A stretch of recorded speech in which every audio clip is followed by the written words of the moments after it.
Well, let's get to our panel now. There's much to talk about. Joining us from Singapore is Wang Jiangyu. He is an associate law professor with the National University of Singapore. Sourabh Gupta is with us here in the studio in Washington. He's the resident senior fellow with the Institute for China-America Studies. Richard Heydarian focuses on the Middle East, North Africa and Asia-Pacific region as a foreign affairs and economic analyst. He joins us from Manila. And with us from Beijing is Qinduo Xu. He's a political analyst with China Radio International. Thank you to all of you for joining us. Sourabh, let me start with you. Very blunt talk, very threatening talk from Donald Trump. Some are saying that it's inflammatory, but it's an extraordinary development. And it comes just after this Washington Post report that the DPRK has the ability to miniaturize a warhead, attach it to a missile. We don't know how much credibility we can attach to that. That comes from UN intelligence sources. But what are we to make of it? I think it is absolutely an extraordinary development. Frankly, the only thing left for them to do is to perfect ballistic missile terminal stage re-entry technology. If they can fit a nuclear device, mount a nuclear device on a long-range missile, and that missile can survive atmospheric re-entry, they are in a position to basically strike continental United States at any point of time and thereby deter the United States in whichever way it chooses to do so.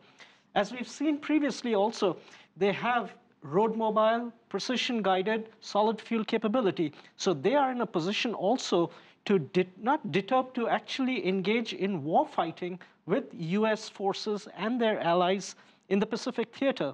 So here they have war fighting capability, as well as we're seeing now deterrent capability to strike the US. So there are US forces, of course, in South Korea. There are also US forces in Guam. Yes, absolutely. And those areas are within the reach of these weapons? Yes, I would tend to think so. Guam, we are not absolutely sure that Japan, the bases in Japan definitely are within capability of, as I said, solid fuel, precision guide capability. But whether it can reach Guam, I'm not absolutely sure. But it is obvious that they are determined to ensure that Guam is within the radius of their warfighting capability, because a lot of US assets which will attack South Korea will take off from there. What do you make of President Trump's statements talking about fire and fury? I mean, is this just bluster, or is there something more ominous to it?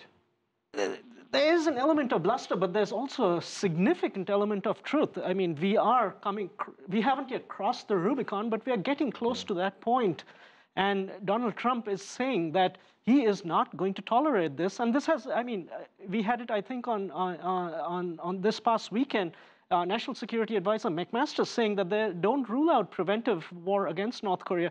I think that threat must be seen to be credible to deter the North Koreans, and I think that's part of it. So it's not just bluster. That's right. He's the National Security Advisor, McMaster, and he said that we will provide all options, including a military option. Yes, absolutely. Okay, let's go to Qinduo Xu in Beijing. And Qinduo, China must be watching at all of these developments very closely. The Chinese Foreign Minister, Wang Yi, has been talking. He's been talking about the need for dialogue, for negotiations. Let's take a quick listen to what he had to say. Only dialogue and negotiation is the correct way to address the Korean Peninsula issue. So given what Donald Trump has been saying, given what we're hearing out of Pyongyang, how would China be looking at these developments? Well, I think, just remember the remarks made by Donald Trump right after there is a unanimous support in the UN Security Council for these toughest sanctions against North Korea. You have Russia and China come aboard to do that. This is a big achievement for these countries. You have this coordinated efforts try to contain the development of nuclear weapons, the missile development in North Korea. Unfortunately, you have this very strong remarks made by President Donald Trump here. And then you have created a lot of confusion in capital cities like Beijing, Seoul, and even Tokyo. The things like, what is the U.S. policy toward North Korea? And you have Secretary of State Tillerson talked about, we are your friend, we are not your enemy to North Korea. And the four no's of, including no regime change, no military operation against North Korea, And now you have this president talking about the fire and the fury. So which is the policy, and what about the sanctions passed in the UN Security Council? So, and his remarks successfully undercut the statement made by Tillerson over here. And the only thing probably capital city, like that's Pyongyang, who is not surprised probably at his remarks. And this will confirm their suspicion that the U.S. is not reliable. We cannot take the U.S. words as it is. So this is a very bad situation, I would say. Let's go to Wang Jiangyu in Singapore. And Wang Jiangyu, very belligerent talk coming out of the United States if we look at those statements made by President Trump. But if you listen to what is coming out of Pyongyang, Pyongyang's not showing much flexibility. Let's take a listen to what a DPRK spokesman had to say about this issue. We will, under no circumstances, put the nukes and ballistic rockets on the negotiating table. We declared that we will not flinch an inch from the road to bolstering up the nuclear forces chosen by ourselves unless the hostile policies and nuclear threat of the U.S. against the DPRK are fundamentally eliminated. So it sounds like these two sides are taking very hardline positions here. Given the fact that North Korea or the DPRK is now saying we are not prepared to negotiate this, we're not going to discuss our nuclear program, what are the chances, what are the risks of a miscalculation here?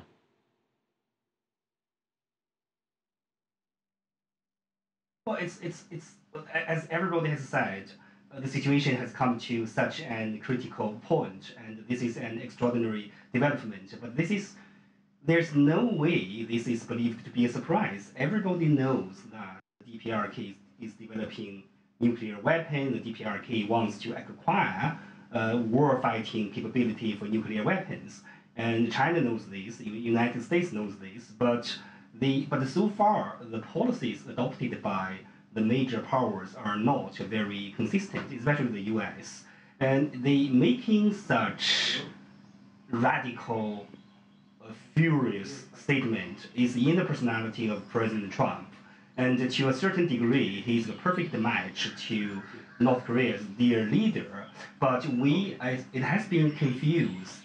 But I think the situation has confused many people because or you can see the inconsistency in the country's the relevant country's policy have confused many people because we don't know whether the U.S. is going to launch a military attack, is to solve the issue through military means. A few months ago, it happened, right? A few months ago. Apologies, we have a problem with that feed from Singapore. Let's bring in Richard Heydarian. He's in our studio in Manila. And Richard, you have made this point before that it's one thing to have a nuclear weapon, it's another thing to have a delivery system. If this Washington Post story is true, and the Washington Post is citing intelligence sources here in the United States, how does this change the balance in that region? Yeah, I mean, as someone who has very carefully followed the Iranian nuclear negotiations, I think one reason why there was a huge room for negotiation between the parties, the P5+1, and Iran is that there was an intelligence community consensus that Iran did not have the delivery capacity, even if it wanted to develop a weapons, nuclear weapons program. Now, in the case of North Korea, they already almost have. They're on the threshold of having the delivery capacity. So this miniaturization of the nuclear capability is definitely a milestone and source of concern.